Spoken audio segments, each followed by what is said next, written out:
بسم اللہ الرحمن الرحیم۔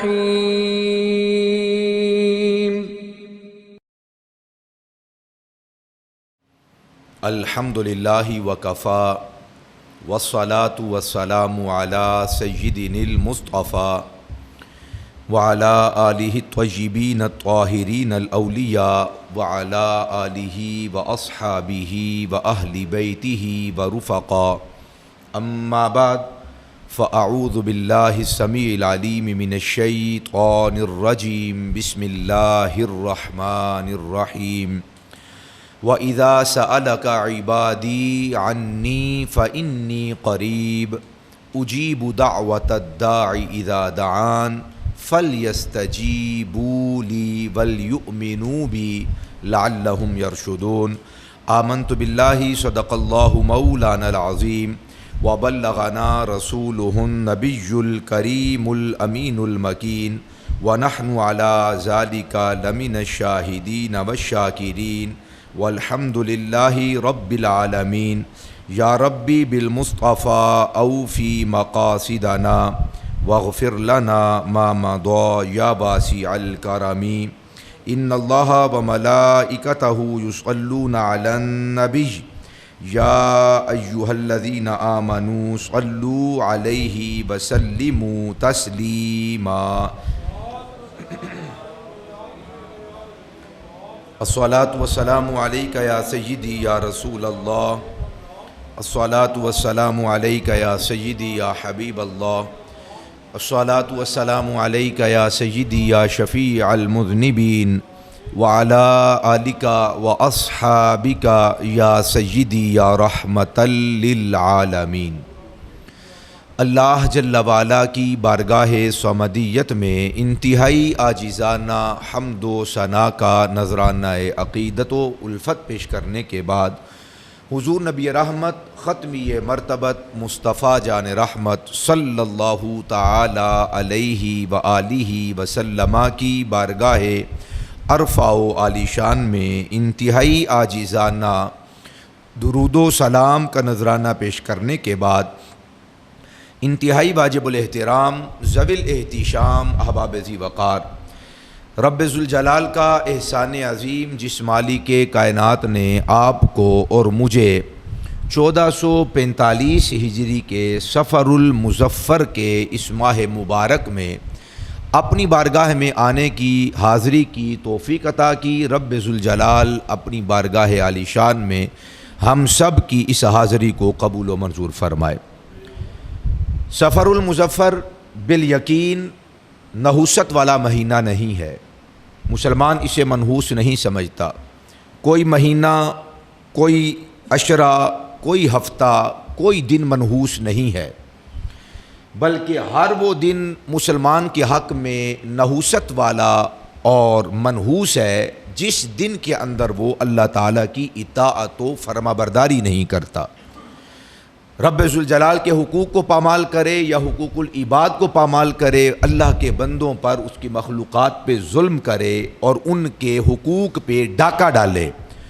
وہ دن منحوس ہوتا ہے، وہ ہفتہ منحوس ہوتا ہے اور وہ مہینہ اس بندے کے لیے منحوس ہوتا ہے۔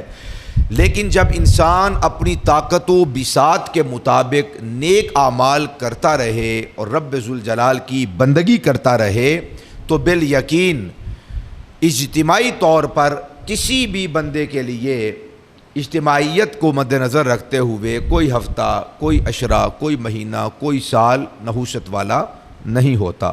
یہ بندے کے اعمال نحوست والے ہوتے ہیں تو وہ اس کے حق میں وہ دن منحوس ہو جاتا ہے، تو یہ ایک علیحدہ بات ہے۔ اگر انسان اپنی طاقت و بساط کے مطابق اللہ تعالیٰ کی بندگی ادا کرتا رہے اور کوشش کرتا رہے تو یقین جانیے کہ کوئی دن بھی نحوست والا نہیں ہے۔ اور پھر اس ماہ مقدس کا پورا نام ہے صفر المظفر، کامیابیوں والا مہینہ، برکتوں والا مہینہ ہے، یہ نحوستوں والا مہینہ نہیں ہے، یہ مظفر کامیاب مہینہ ہے۔ اور جن کو کامیابی مل جائے یقیناً رب ذوالجلال کی اطاعت و بندگی اور حضور کریم علیہ الصلوۃ والسلام کی سنت عظیمہ کے اتباع سے اس بندے کو ملتا ہے۔ تو ہر مہینہ، ہر عشرہ، ہر ہفتہ، ہر دن کامیابی والا ہوتا ہے جسے اللہ تعالیٰ کی بندگی مل جائے اور رسول اللہ کی اطاعت مل جائے۔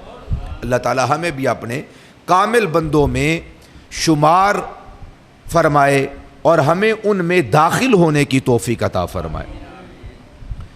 رب ذوالجلال قرآن مجید برہان رشید میں ارشاد فرماتا ہے وَإِذَا سَأَلَكَ عِبَادِي عَنِّي فَإِنِّي قَرِيبٌ۔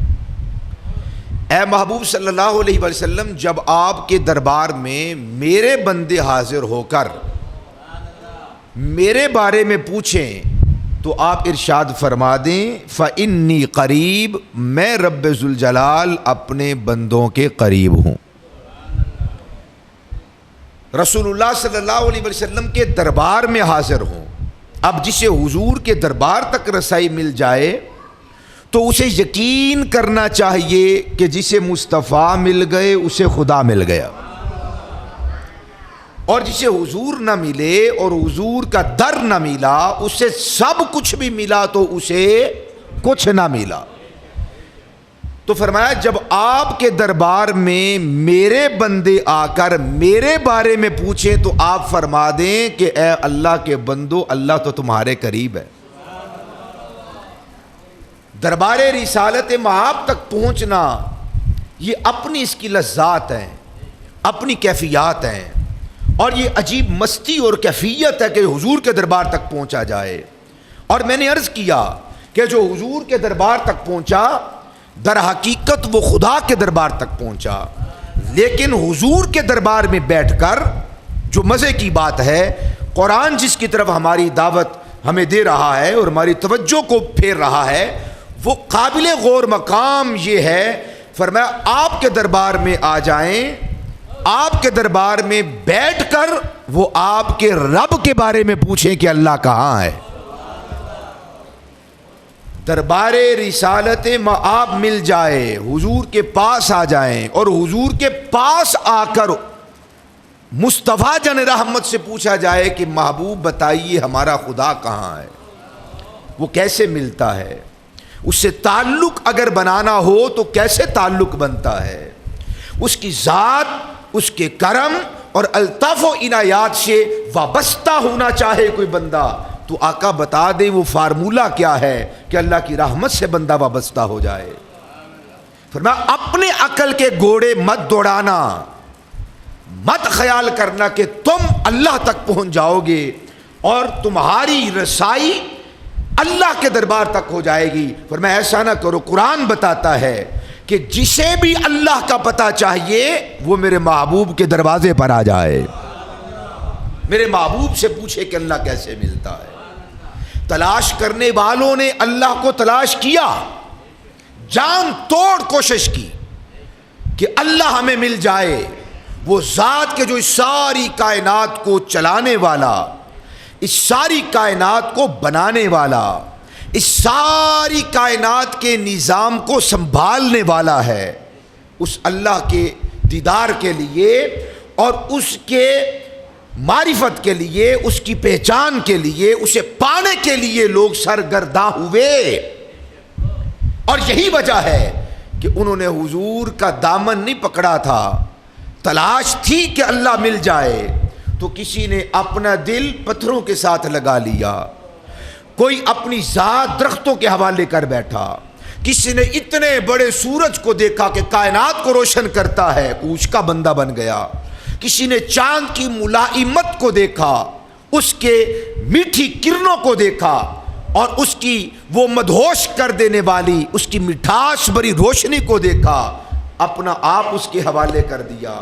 کوئی بتوں کا پجاری بن گیا، کوئی سورج کو سجدہ کرنے لگا، کسی نے چاند کو اپنا خدا سمجھ لیا، کوئی آگ کے سامنے سجدہ ریز ہو گیا۔ یہ سارے لوگ وہ تھے جو اللہ کی تلاش میں نکلے تھے کہ اللہ ہمیں مل جائے، مگر انہیں خدا تک رسائی نہ ملی۔ قرآن کہتا ہے وَإِذَا سَأَلَكَ عِبَادِي عَنِّي فَإِنِّي قَرِيب، جو مجھ خدا تک آنا چاہتا ہے لازم ہے کہ پہلے مصطفیٰ کے دروازے تک آئے، وہ عشق مصطفیٰ کی روشنی اپنے ہاتھ میں، عشق مصطفیٰ کی شمع کو اپنے ہاتھ میں رکھے، محبت مصطفیٰ کی قندیل کو روشن کرے اور اتباع مصطفیٰ کا چاند لے کر اور اطاعت مصطفیٰ کا خورشید اپنے ساتھ لے کر آئے، سارے حجابات دور کر دوں گا۔ جو میرے یار کی دہلیز پکڑ کے آئے گا، مصطفیٰ بھی مل جائیں گے، اسے خدا بھی مل جائے گا۔ وَإِذَا سَأَلَكَ عِبَادِي أَنِّي فَإِنِّي قَرِيبٌ۔ یہ بڑی عجیب کیفیات ہیں، یہ ان کے دل کے اندر جو عشق الہی کا بھامبڑ مچا ہوا تھا نا، اس کو بیان کر رہا ہے۔ محبوب کے دہلیز پہ آ کر والضحیٰ کے چہرے کی تلاوت کر کے اور مشکات سینے سے روشنی کو حاصل کر کے کہتے ہیں، آقا جی بتائیں نا کہ ہمارا خدا کہاں پر ہے۔ توحید کی مستی اپنی مستی ہے، اللہ سے دوستی کی لذت اپنی کیفیات رکھتی ہے۔ جس طرح انسان کسی چیز کو چاہتا اور اپنا دل دے بیٹھتا ہے، درد اٹھاتا ہے، تکلیفیں اٹھاتا ہے، مختلف مصائب کے مراحل سے گزرنا پڑتا ہے، جو بندہ چاہے کہ محبت بھی کروں درد بھی نہ اٹھاؤں، اسے چاہیے کہ وہ اپنے اللہ سے محبت کرے۔ وہ درد تکلیف نہیں بلکہ وہ درد انسان کو مزہ دیتا ہے۔ جو اللہ کی لو لگاتا ہے، اللہ سے تعلق قائم کرنا چاہتا ہے اور اس کی ذات سے، اس کی رحمت سے وابستہ ہونا چاہتا ہے اور اسے اپنا آقا، اپنا مولا اور اسے اپنا رب جان کر اور اسے اپنی ذات کا مالک و مختار جان کر، جب انسان اپنی ذات اس کے حوالے کرتا ہے، وہ بندہ کہ جو ایک دمڑی اپنی کسی کے حوالے نہ کرے، اپنی کل کائنات اس کے حوالے کر کے پریشان نہیں ہوتا، خوش و خرم ہو جاتا ہے۔ چمڑی جائے تو جائے، دمڑی نہ جائے، جن کا یہ نعرہ ہے، چمڑی اتروا دیں، دمڑی کسی کے حوالے نہ کریں، ہنس کر خوشی سے بڑی مسرت راحت کے ساتھ آسانی کے ساتھ کل کائنات کو اللہ کے سپرد اللہ کے بندے کر دیتے ہیں۔ کیوں؟ جنہیں اللہ تعالیٰ کی ذات سے محبت ہو جاتی ہے تو وہ اپنی کائنات کو اللہ کی راہ میں لوٹاتے ہوئے درد نہیں محسوس کرتے بلکہ ہر ایک قدم پہ لذت کو محسوس کرتے ہیں۔ یہ کیسی کیفیت ہے؟ مصطفیٰ کے دربار میں آ کر، مصطفیٰ کی دہلیز پہ بیٹھ کر اور مصطفیٰ کو تکتے تکتے کہتے ہیں، آقا جی یہ بتائیں نا کہ ہمارا خدا کہاں پر ہے۔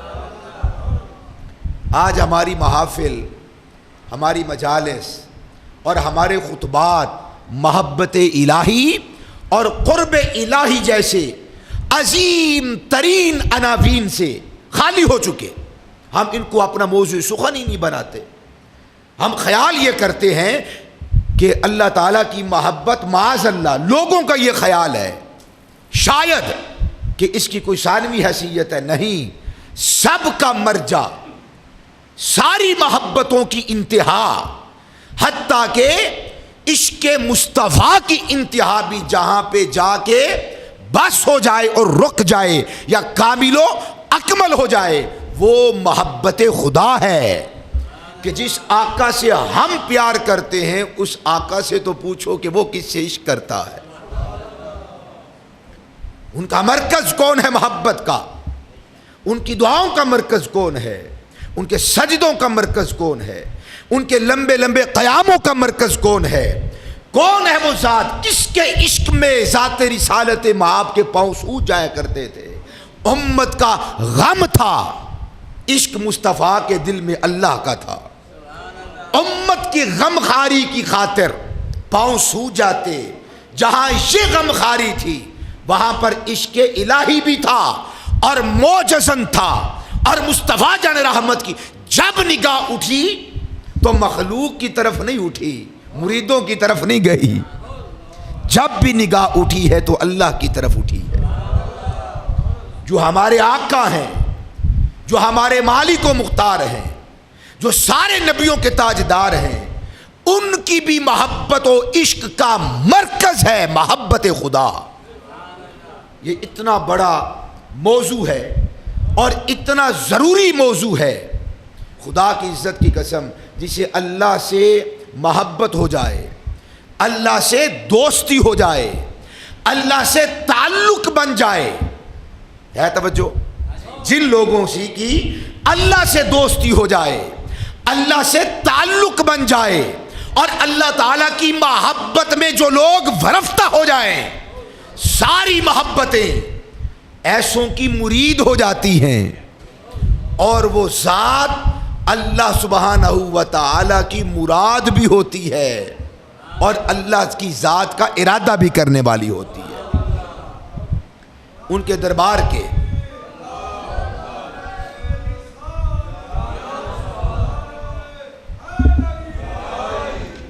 اس عشق الہی کو پانے کے لیے انسان کو تگودو کرنی پڑتی ہے، یہ تعلق بنانے کے لیے تگودو کرنی پڑتی ہے، اور یہ نسبت قائم کرنے کے لیے عبد اور معبود کا جو تعلق ہے، بندوں کا اپنے معبود سے جو تعلق ہے، یہ تعلق بنانے کے لیے بھی انسان کو محنت کرنی پڑتی ہے، مشقت اٹھانی پڑتی ہے۔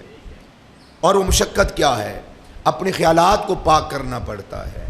جو لوگ اپنے افکار اور اپنے خیالات اور اپنے ذہن اور اپنے سوچ اور اپنی فکر کو پاک کر لیتے ہیں، اللہ کی محبت کا نور ایسے لوگوں کے دل و دماغ پہ چھا جاتا ہے، روشن کر دیتا ہے۔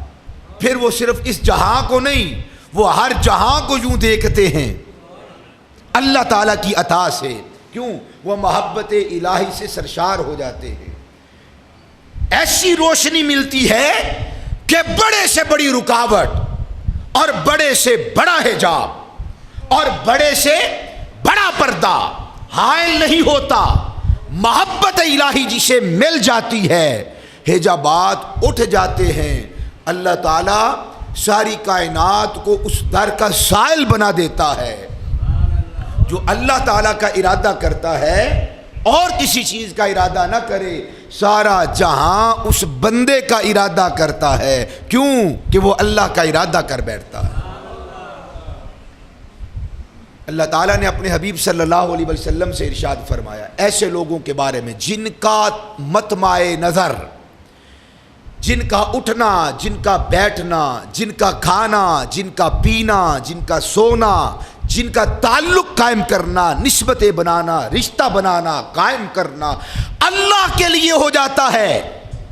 اپنی کل کائنات جو لوگ اللہ کے سپرد کر دیتے ہیں، ان لوگوں کے بارے میں فرمایا وَاصْبِرْ نَفْسَكَ مَعَ الَّذِينَ يَدْعُونَ رَبَّهُمْ بِالْغَدَاةِ وَالْعَشِيِّ يُرِيدُونَ وَجْهَهُ وَلَا تَعْدُ عَيْنَاكَ عَنْهُمْ تُرِيدُ زِينَةَ الْحَيَاةِ الدُّنْيَا۔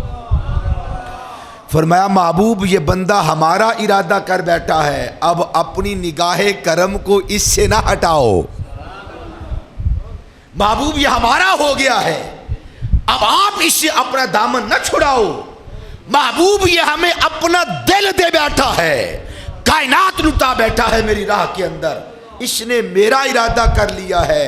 اے نبیوں کے تاجدار، اب آپ بھی اس کا ارادہ فرما لیجئے۔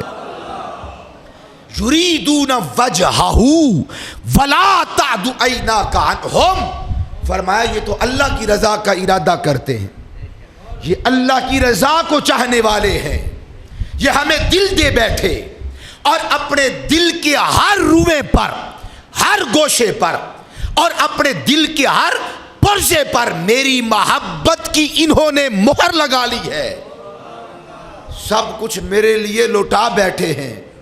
یریدون وجہہ ولا تعد عیناک عنہم، یہ ہمارے ہو گئے ہیں۔ اے محبوب اب میں رب العالمین آپ کو حکم دیتا ہوں کہ آپ سارے کے سارے اس کے ہو جائیں۔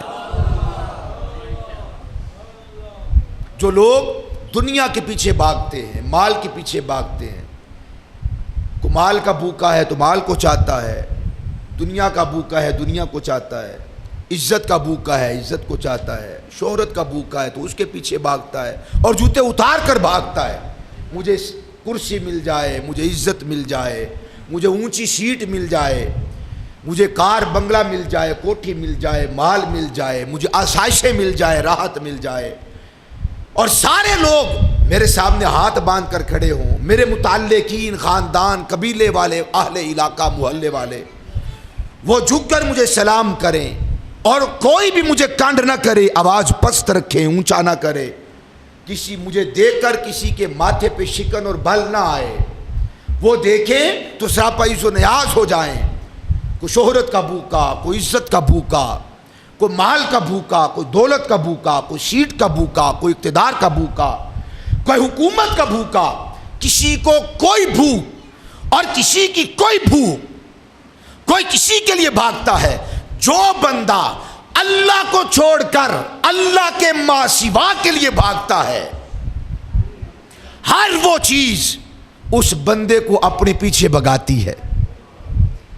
اللہ کے سوا، اللہ کی ذات کو چھوڑ کر جو آدمی کائنات میں جس چیز کے پیچھے بھاگتا ہے، وہ چیز اس کی لونڈی نہیں بنتی، اور وہ چیز اس کی غلام نہیں بنتی، اور وہ چیز اس کے سامنے سراپا عز و نیاز نہیں ہوتی، اور وہ چیز اس کے سامنے سر نہیں ہوتی، اور وہ چیز ہمت نہیں ہارتی، مغلوب نہیں ہوتی اور مفتون نہیں ہوتی۔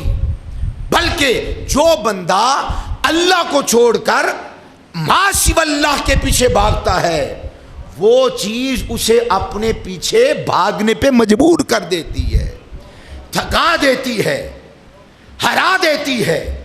مال کا پجاری مال کے پیچھے بھاگتے بھاگتے تھک جاتا ہے، اچانک آنکھ کھلتی ہے تو پتہ چلتا ہے کہ گپ اندھیرا چھا گیا، مانو مٹی اوپر پڑ گئی، چٹے لٹھے کے اندر اسے دفن کر دیا گیا۔ قبر کی دیواروں سے جا کر ملاقات ہوتی ہے۔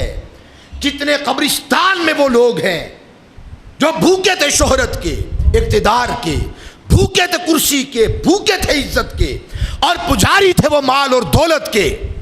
آنکھ کھلی تو قبر میں جا کر کھلی، اس سے پہلے آنکھ نہیں کھلتی۔ وہ مال کے پیچھے بھاگتے ہیں، مال ان کو تھکاتا ہے، مال ان کو بھگاتا ہے، مال ان کی زندگی کو اجیرن کر دیتا ہے۔ اللہ حاضر قیاس، ما سوی اللہ، اللہ کو چھوڑ کر جو بندہ اللہ کی ذات کے علاوہ کا ارادہ کرتا ہے تو وہ لونڈی نہیں بن جاتی، بلکہ ارادہ کرنے والے کو اپنا غلام بنا لیتی ہے، سائل بنا لیتی ہے۔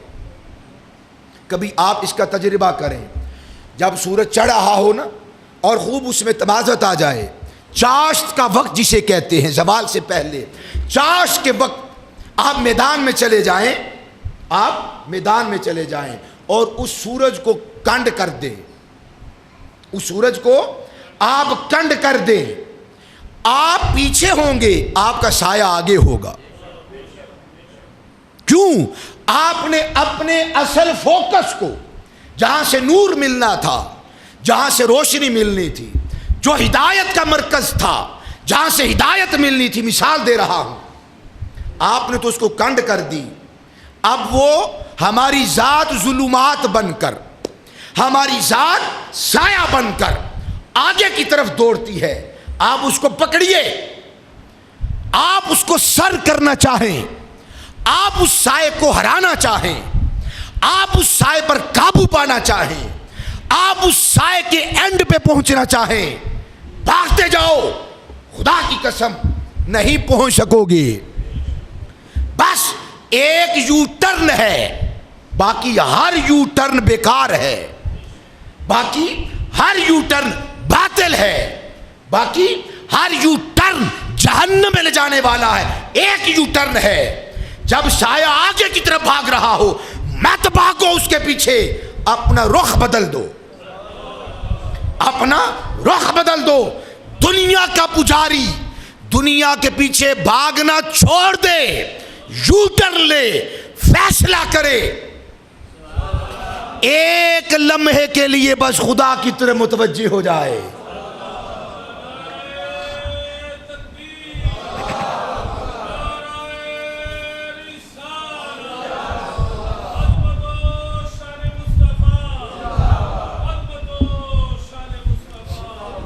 وہ جس سائے کو یہ سر نہیں کر پا رہا تھا، وہ جس سائے کے اینڈ پر نہیں پہنچ پا رہا تھا، وہ جس سائے پر قابو نہیں پا رہا تھا، وہ تو اس کے آگے آگے بھاگ رہا تھا، بس رخ بدل لے. کیا کرے؟ رخ بدل لے. رخ بدلنے سے کیا ہوگا؟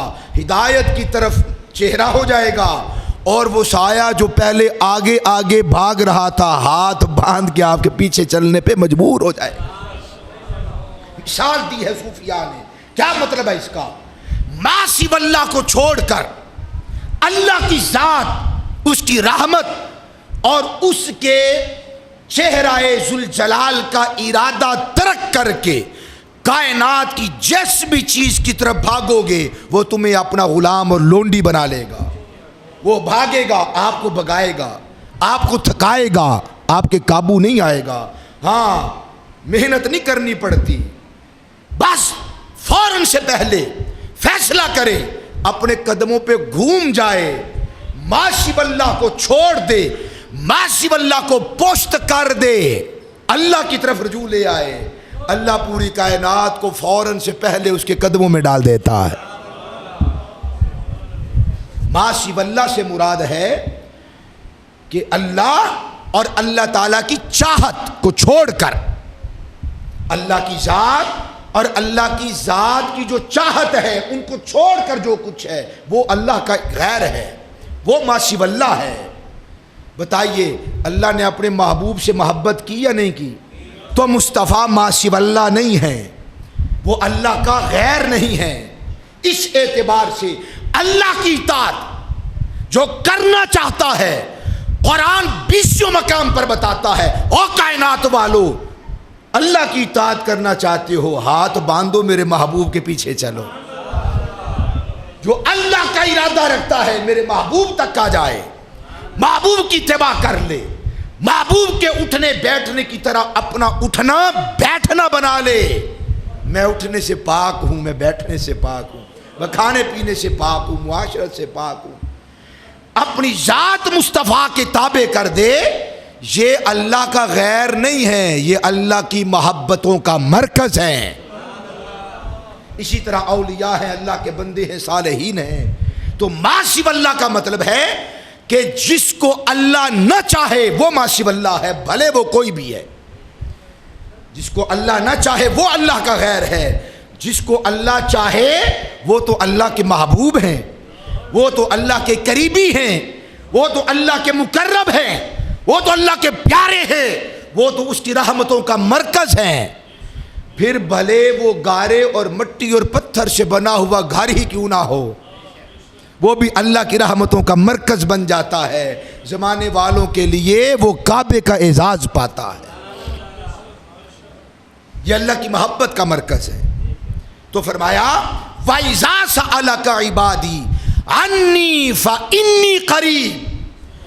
محبوب تیرے دروازے پہ آ کے پوچھتے ہیں آقا جی بتائیں نا ہمارا خدا کہاں ہے. یہ لذت ہر ایک کو میسر نہیں. اللہ سے محبت، اس سے لو لگانا اور اس کے چہرہ اقدس کی زیارت کے لیے تڑپنا، یہاں پر تو نہیں ہوگی، وہاں پر ہوگی. یہاں پر نہیں ہوگی. خاصہ ہے مصطفیٰ کا. بس اس دنیا میں عالم بیداری میں جاگتے ہوئے جس نے اللہ کا دیدار کیا ہے وہ آپ کے اور میرے آقا و مولا کی ذات اقدس ہے. خدا کی عزت کی قسم، جب انسان اللہ کے سپرد کر دیتا ہے اپنا تکبر، نخوت اور اپنی بڑائی، جب اللہ کے سپرد کر دے، اپنا غم، درد، الم، غصہ اللہ کے سپرد کر دے، راحت، مسرت، خوشی اللہ کے سپرد کر دے، اپنا اٹھنا بیٹھنا بلکہ اپنی ذات اور کل کائنات اللہ کے سپرد کر دے، پھر اسے چاند پہ جانے کی ضرورت نہیں ہوتی. چاند اس محبوب کے قدموں کی خیرات لینے کے لیے دنیا پہ آ جاتا ہے. لوگ ناز کرتے ہیں کہ ہم چاند پر پہنچ گئے. آپ 14 صدیوں کے بعد پہنچے ہیں، پھر آپ پہنچے ہیں. چاند تو وہ ہے جو میرے محبوب کے قدموں میں آیا ہے. اس کا جو ہو جاتا ہے سارا زمانہ اس کا ہو جاتا ہے، ساری کائنات اس کی ہو جاتی ہے. بس جو ایک اللہ کا ہوتا ہے اللہ بھی اس کی ہو جاتا ہے اور مصطفیٰ بھی اس کی ہو جاتے ہیں. محبوب تیرے دروازے پہ آ کے پوچھتے ہیں. تو صحابہ اکرام علیہم رضوان جن کو محبت مصطفیٰ حاصل تھی، جن کو عشق مصطفیٰ حاصل تھا، مگر ان کا شوق تھا اور ان کا ذوق تھا کہ وہ اللہ سبحانہ و تعالیٰ کے بارے میں جانیں کہ وہ کہاں ہے. ایک لمحے کے لیے سوچنا، 40 50 60 70 سال ہو گئے، کیا ہم نے بھی یہ دیا اپنے سینے میں جلایا ہے کہ اللہ کو پہچانے؟ کون ہے اللہ؟ کہاں ہے اللہ؟ کیسے ملتا ہے اللہ؟ کیسے اس سے تعلق قائم ہوتا ہے؟ کون سی وہ عادات و اطوار اور اخلاق ہے کہ بندہ اس کا ہو جاتا ہے، اللہ اس بندے کا ہو جاتا ہے؟ کیا ہم نے بھی کبھی کوئی روشن کیا وہ دیا؟ کوئی وہ موم بتی، کوئی شمع، کوئی لالٹین اندر جلائی ہم نے؟ کیا کوئی جھاڑو دیا اس مکان کے اندر کہ اس کی رحمتوں کی اور اس کی تجلیات کا وہ مرکز بن جائے وہ دین؟ ہم نے کبھی کوشش نہیں کی. اور یہی وجہ ہے کہ ہم دنیا کے پیچھے بھاگتے ہیں. دنیا ہمیں بھگا رہی ہے، تھکا رہی ہے، جھکا رہی ہے، مروا رہی ہے. جب انسان اس کا ہو جاتا ہے پھر وہ 10 صدیاں بھی گزر جائیں، خدا کی قسم دادا پر دادا کا نام نہ بھی آتا ہو، بچے بچے کی زبان پہ داتا علی حجویری کا ذکر ضرور ہوتا ہے. کیا کیا تھا انہوں نے؟ کیا ملک فتح کیے تھے؟ کیا بڑا لاؤ لشکر اپنے پاس رکھتے تھے؟ کیا ان کے پاس بہت عظیم سے بات تھی؟ کیا ہیرے جواہرات تھے ان کے پاس؟ وہ راوی کے کنڈے پہ آ کر بیٹھنے والا نہتا بابا جس کے پاس سپاہ نہیں تھی، لاؤ لشکر نہیں تھا، غلاموں کے وہ ریل پیل نہیں تھی، وہ کائنات کی اس مادی اور اس جغرافیے کا وہ حاکم نہیں تھا، فاتح نہیں تھا، مگر نہتا آ کر راوی کے اس کنڈے پہ بیٹھا تو دنیا والے بھی اس کے ہو گئے. خدا کی قسم دنیا ساری کی ساری غلام بن گئی. 10 صدیاں گزرنے کے بعد بھی اگر اس بابے کا نام زندہ ہے، تابندہ ہے، روشن ہے، بلکہ آگے ان کا نام سینوں کو روشن کرتا ہے. وجہ بس یہ ہے کہ ذات اپنی کل کائنات انہوں نے اللہ کے سپرد کر دی، اللہ نے کل جہاں ان کا غلام اور تابع فرمان بنا دیا. روایات میں آتا ہے جیسا کہ مصنف عبد الرزاق کے اندر اور امام ابن جریر نے، امام سیوطی رحمہ اللہ نے، بڑے بڑے چوٹی کے محدثین نے نقل کیا، کہتے ہیں کہ قالا سأل اصحاب النبی صلی اللہ علیہ وسلم، نبی کریم علیہ السلام کے اصحاب جنہیں معرفت مصطفیٰ حاصل تھی، جنہیں عشق مصطفیٰ حاصل تھا، محبت مصطفیٰ جن کو حاصل تھی، جن پر لفظ عاشق بولنا 100% درست قرار پاتا ہے، جنہوں نے اپنی کائنات حضور کے قدموں پہ قربان کر دی، حضور کے دربار میں آ کے کہتے ہیں این ربنا، اے رب کا پتہ بتانے والے ہمارے آقا، اے رب کی محبت کی لو ہمارے دلوں میں لگانے والے آقا، ذرا یہ تو بتائیے این ربنا، ہمارا رب کہاں ہے؟ ہم اسے تکنا چاہتے ہیں، اسے دیکھنا چاہتے ہیں، اسے سننا چاہتے ہیں. یہ ابتدائی مراحل تھے نا. آئے حضور کے دربار میں اور یہ روایت مختلف لوگوں سے ہے، کہیں پر ہے کہ ایک آدمی آیا، کہیں پر ہے کوئی دیہاتی آ گیا، کہیں پر ہے کہ صحاب آ گئے اور جماعت کی جماعت آ گئی. این ربنا، سب کا ایک سوال ہے، آقا یہ بتائیے ہمارا رب کہاں ہے؟ ایک بات تو پکی ہے، صحابہ کو بھی معلوم تھا کہ خدا اللہ عقلوں سے نہیں ملتا، اللہ عقلوں سے نہیں ملتا. کیسے ملتا ہے؟ وہی تو کر رہے تھے. ساری کائنات سے منہ پھیر کر مصطفیٰ کے دروازے پہ آ گئے، آقا آپ بتائیے ہمارا خدا کہاں؟ انہیں معلوم تھا اس کا پتہ یہاں سے مل سکتا ہے. این ربنا، آقا بتائیے ہمارا رب کہاں ہے؟ اور یہ سوال جب تک اندر آتش عشق کا بھانبڑ نہ مچے، خدا کی قسم یہ سوال زبان پہ آ ہی نہیں سکتا. وہ طلب بڑھ گئی، وہ طلب بڑھ گئی کہ معلوم کریں کہ ہمارا خدا کہاں پر ہے. این ربنا، آقا بتائیے ہمارا رب کہاں ہے. اللہ تعالیٰ نے فوراً قرآن نازل کیا. فانزل اللہ تبارک و تعالی وَإِذَا سَأَلَكَ عِبَادِي أَنِّي فَإِنِّي قَرِيبٌ. محبوب بندے میرے ہیں، پوچھنا میرا چاہتے ہیں، آ تیرے دربار میں گئے ہیں. انہیں مایوس نہ لوٹائیے، انہیں فرمائیے اللہ تو بڑا قریب ہے، اللہ تو بہت قریب ہے. اور یہ عجیب بات ہے، خدا کی قسم عجیب بات ہے، وہ ذات جسے رب العالمین کہتے ہیں وہ ذات ہماری مقصود ہے، وہی ذات ہمارے ایمان کا مطلوب ہے، وہی ذات ہمارے سجود، ہمارے قیام، ہمارے رکوع، ہماری عبادات، ہمارے معاملات، ہماری کل کائنات کی چاہت، مرکز و منبع اور مصدر وہ اللہ کی ذات ہے. وہی مطلوب ہے، وہی مقصود ہے، اسی کے لیے عبادت ہے، اسی کے لیے سجدے ہے، اسی کے لیے تگ و دو ہے. عجیب بات ہے کہ جو ہمارا مطلوب ہے وہ تو ہمارے قریب ہے. ایک لمحے کے لیے اپنے دل کی تختی کو ذرا کھول کر دیکھو، وہ تو ہمارا جو مطلوب ہے ہمارے قریب ہے، ہم کہاں پر ہیں؟ وہ تو قریب ہے، ہم کس پوزیشن میں ہیں، ہم کہاں پر کھڑے ہیں؟ ہم نے اپنا مطلوب و مقصود بنا رکھا ہے، حالانکہ حقیقی مطلوب بھی وہی، مقصود بھی وہی، ہماری چاہتوں کا مرکز بھی وہی. اگر ایسا ہے، ہم اس میں مخلص ہیں، تو پھر یہ سوچنا چاہیے وہ تو ہمارے قریب ہے، ہم کہاں ہیں، ہم اس کے کتنا قریب ہیں. وہ تو فرما رہا ہے فَإِنِّي قَرِيب، محبوب انہیں بتاؤ کہ میں قریب ہوں. اجیب دعوت الداع اذا دعان فلیستجیبوا لی، مانگنے والا، پکارنے والا جب بھی مجھے پکارتا ہے میں سن لیتا ہوں، میں قبول کر لیتا ہوں. اس کی محبت کے علاوہ ہر محبت تکلیف دیتی ہے، درد دیتی ہے. وہ تکلیف اور درد کی اپنی صورتیں ہیں.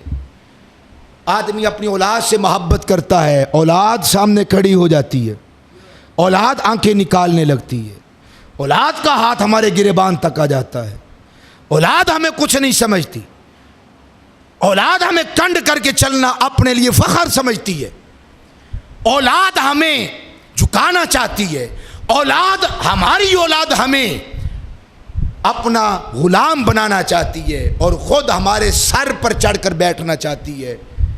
اولاد کا تقاضا یہ کہ ہمیں اپنا باپ مانو، ہم نے دنیا کو فتح کر لیا ہے، تم نے کیا کیا ہے. یہ بھی ایک درد کی کیفیت ہے. کبھی اولاد سے بڑی محبت ہوتی ہے، وہ بیمار ہو جائے تو تکلیف ہے، وہ فوت ہو جائے تو تکلیف ہے، اسے کچھ ہو جائے تو پھر تکلیف ہے. یہ ساری تکلیفات ہیں اور یہ درد مختلف قسم کے ہے. اللہ حاصل قیاس، بات طویل ہو جائے گی. اللہ کے علاوہ جس سے بھی محبت کرو وہ تکلیف دیتی ہے، اور ان ساری چیزوں سے محبت کرو اگر اللہ کے لیے. کوئی لالچ نہ ہو، کوئی غرض نہ ہو، کوئی طمع نہ ہو، کوئی حرص نہ ہو. ہم بڑے عجیب مخلوقات سے تعلق رکھتے ہیں، کلمہ اللہ اور اس کے حبیب کا پڑھتے ہیں، لیکن ہمارا خیال ہوتا ہے اس کو پڑھاؤ، اس کو لکھاؤ، بڑا آدمی بناؤ، اسے کسی پوزیشن پہ پہنچاؤ. کیوں؟ یہ بڑھاپے میں میرا سہارا بنے گا. ہم نے اللہ کے سہارے کو کمزور کر دیا. ساری ہم نے اپنی خواہشات اور تمنائیں، کبھی اپنی اولاد کے ساتھ مال جمع کرو، پاگل ہو گئے لوگ، باولے ہو گئے. کیا وجہ ہے اتنی محبت؟ کہتا ہے یہ میرے کام آئے گی. کیا تیرے کام آئے گی؟ خدا کی عزت کی قسم، جب وہ چاہتا ہے، جب تک چاہتا ہے یہ چیزیں فائدہ دیتی ہیں. جب وہ نظر رحمت کو ہٹا لیتا ہے یہی اشیاء بندے کے لیے سیاپا بن جاتی ہیں. یہی بندے کے لیے درد اور تکلیف اور موت کا سبب بن جاتی ہیں۔ حقیقی محبت، لازوال محبت، سارے سہاروں سے بڑا سہارا وہ اللہ کا سہارا ہے۔ توجہ ہے آپ کی؟ ذرا فرمائیے سبحان اللہ۔ وہ کتنا بڑا سہارا ہے کہ سارے نبی اس کا سہارا لیتے ہیں، سارے نبیوں کو اس کا سہارا ہے، خود ذات رسالت مآب کو اللہ کا سہارا ہے۔ بار بار قرآن میں کہا محبوب اللہ کی ذات پر توکل کرو، اللہ کی ذات پہ بھروسہ لگاؤ، اللہ کی ذات تمہارا سہارا ہے، اس سہارے کو جانو، اس سہارے کو مانو۔ اللہ والو، جب سارے نبیوں کا سہارا وہ ذات ہے، یہ بے نام سہارے، یہ کمزور سہارے، مال کا سہارا، اولاد کا سہارا، ماں باپ کا سہارا، خاندان کا سہارا، قبیلے کا سہارا، یار بیلی سنگیوں کا سہارا اور بڑے بڑے پروچ والوں کا سہارا، یہ سارے سہارے جھوٹے ہیں۔ سچا سہارا اللہ کا ہے، سچا سہارا رسول اللہ کا ہے۔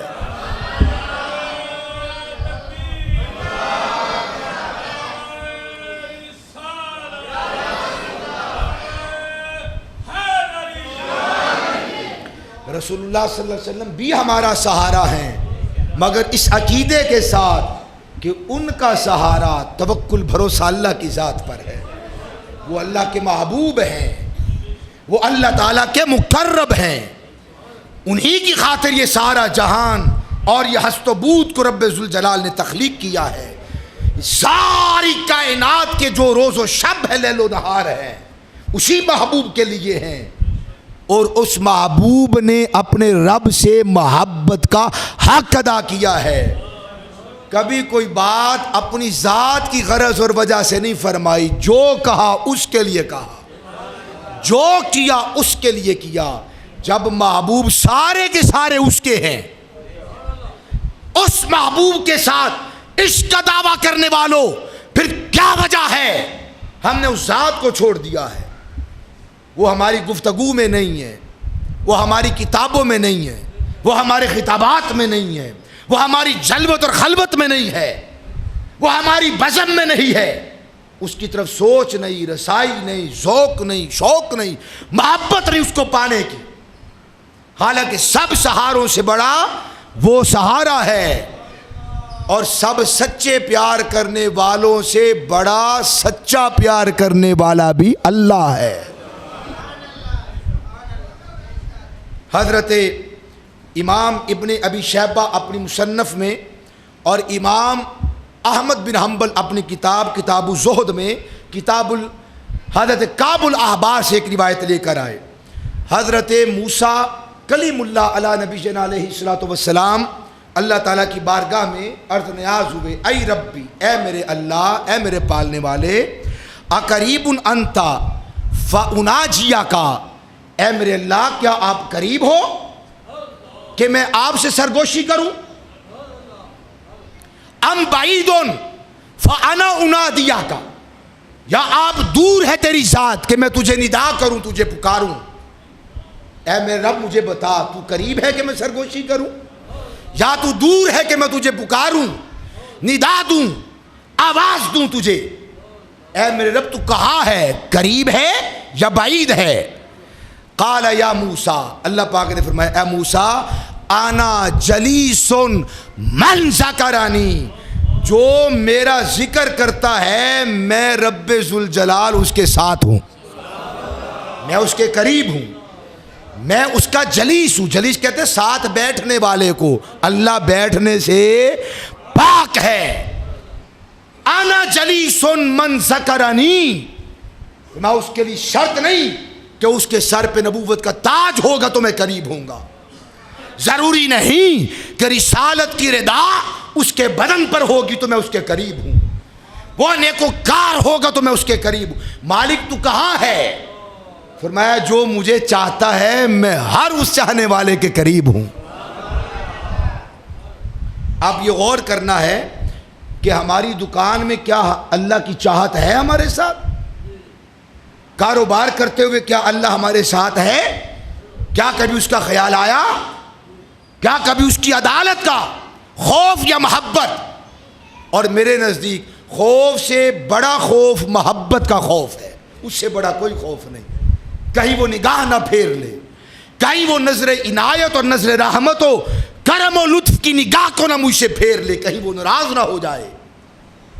کیا کبھی خیال آیا کو رشتہ کرتے ہوئے، تعلق بناتے ہوئے، سودا دیتے ہوئے، پیسے لیتے ہوئے، معاملات قائم کرتے ہوئے، یارانہ دوستانہ بناتے ہوئے، کیا کبھی اس کا خیال، کبھی اس کی کوئی توجہ، کبھی اس کی طرف ہم نے اپنی نگاہ کو پھیرا ہو، کبھی مشکل میں اس کو پکارا ہو، کبھی وہ یاد آیا ہو، کبھی اس کے حضور تو آنسو بہائے ہو، کبھی اس سے پکارا ہو، کبھی اس کی چاہت کی ہو، کبھی اس کو آواز دی ہو کہ اپنی رحمت کو بھیج، تو نظر نہیں آ سکتا، تیری رحمت کو تو تک سکتا ہوں۔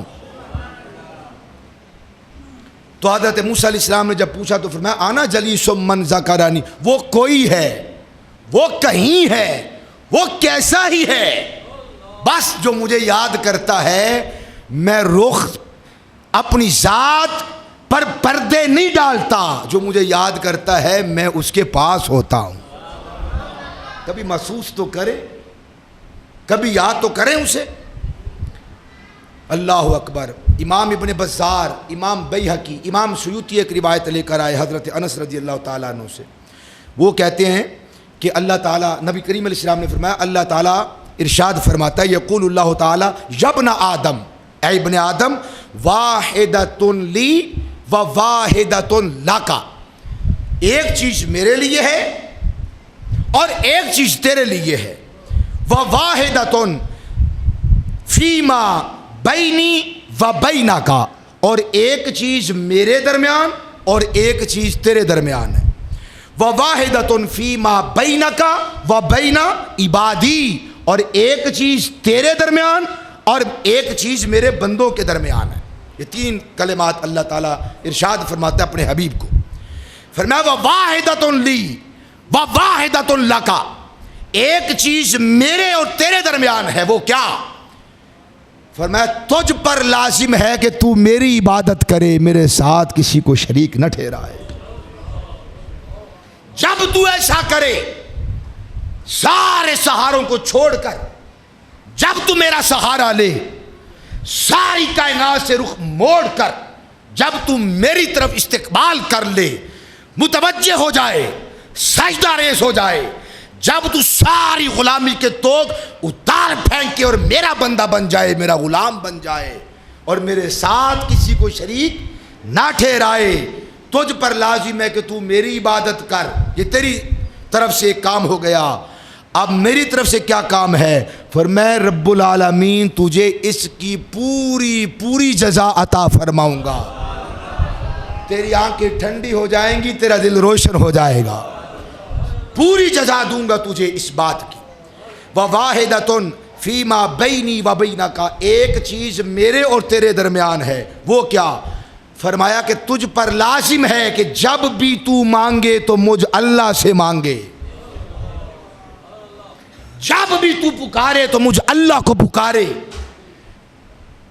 جب بھی تو دعا کرے تو مجھ اللہ سے دعا کرے، اور پھر میری ذات پر لازم ہے کہ جب تو مجھے پکارے تو میں تجھے ضرور عطا کروں۔ فرمایا اور ایک چیز وواحدۃ فیما بینک و بین عبادی، اور ایک چیز تیرے اور میرے بندوں کے درمیان ہے، وہ کیا؟ فرض لہم ما ترضی لنفسک، فرمایا ہر وہ چیز جو تو اپنے لیے پسند کرتا ہے، ہر وہ چیز اپنے بھائی کے لیے پسند کر۔ تو عزت چاہتا ہے اپنے بھائی کو عزت دے، تو شہرت چاہتا ہے اپنے بھائی کی شہرت اور اپنے بھائی کا چرچا کر، تو چاہتا ہے کہ تجھے آسائش ملے، اپنے بھائیوں پر، اللہ کے بندوں پر، حضور کے غلاموں پر آسائش کرو، آسانی کرو، مہربانی کرو، پیار کرو اللہ کے بندوں سے۔ کیا ہوگا؟ صلہ کیا ملے گا؟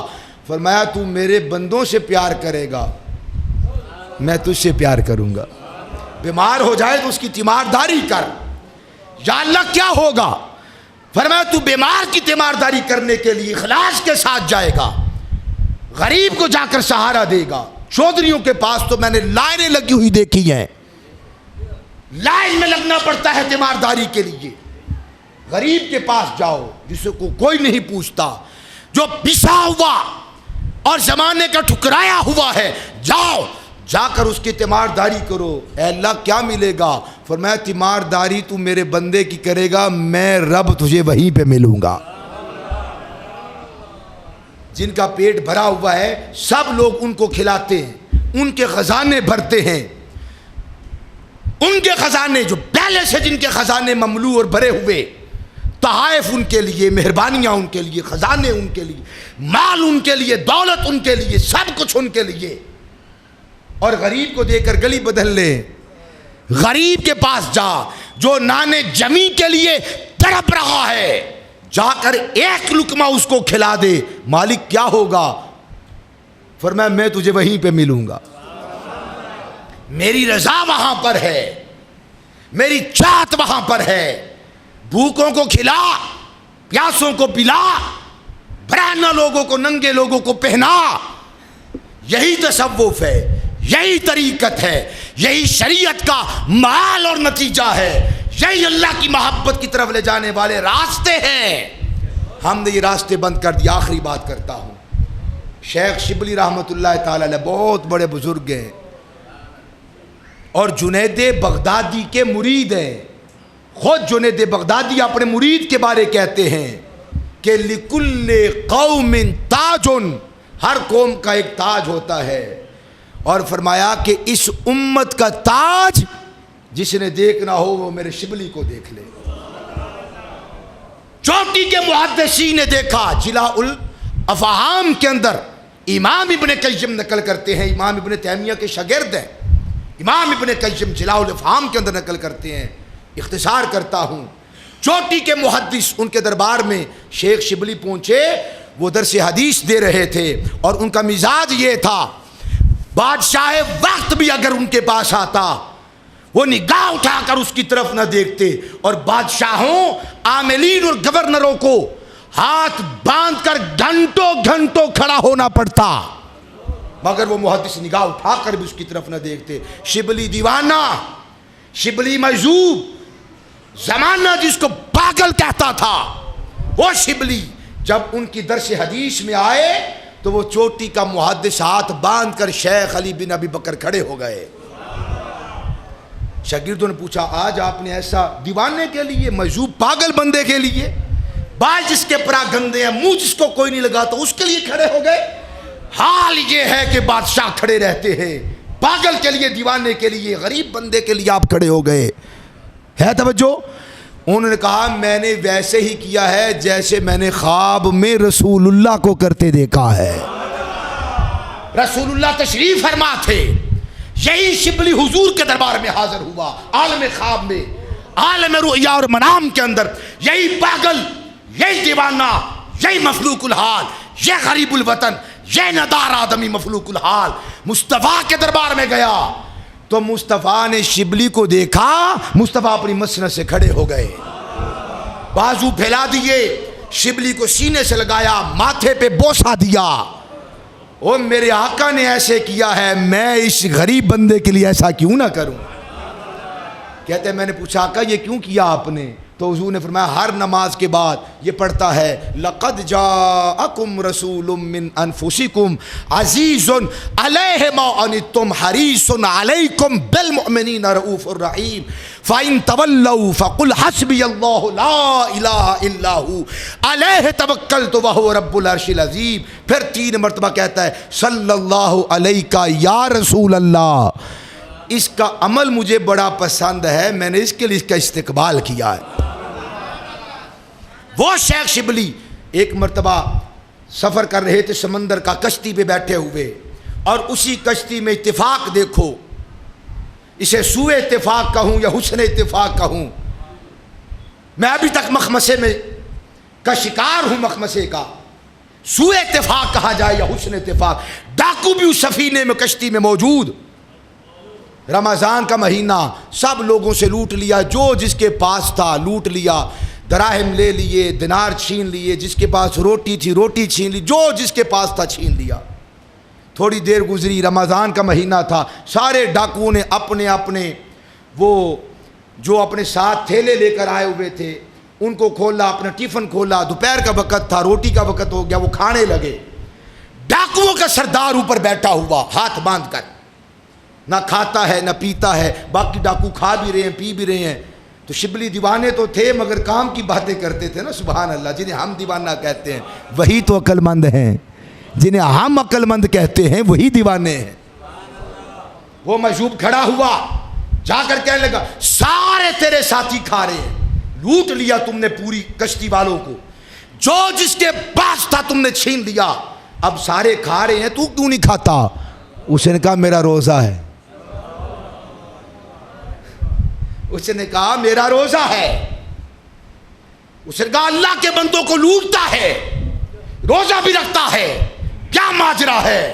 اس نے کہا شبلی کیا خیال ہے تیرا، اللہ کی ملاقات اور رسولوں والے سارے دروازے بند کر دوں؟ یہ راستہ ہے، میں نے کھولا ہے دروازہ۔ اللہ پوچھے گا کیا لے کر آیا ہے، کہوں گا مالک روزہ تیری رضا کے لیے رکھتا تھا۔ شبلی کہتے ہیں مجھے اس دن سمجھ آئی کہ سارے دروازے نہیں بند کرنے چاہیے، کوئی تو کھلا رکھو۔ ہم نے دغا، دجل، فریب، مگر، جھوٹی باتیں، جھوٹی قسمیں، جھوٹی گواہیاں، جادو ٹونا اللہ کے بندوں کا جیرن کر رکھا ہے۔ کچھ خوف خدا ہے تم میں؟ کیا کبھی سوچا کوئی ایک دروازہ جو کھلا ہو اللہ کے دروازے پر جائے، وہ پوچھے کیا لے کر آیا ہے، کہے مالک اور تو کوئی سوغات نہیں، یہی ایک دروازہ کھولا تھا۔ پاگل نہیں ہوں میں نے ایک دروازہ کھولا ہے اللہ کی ملاقات کا۔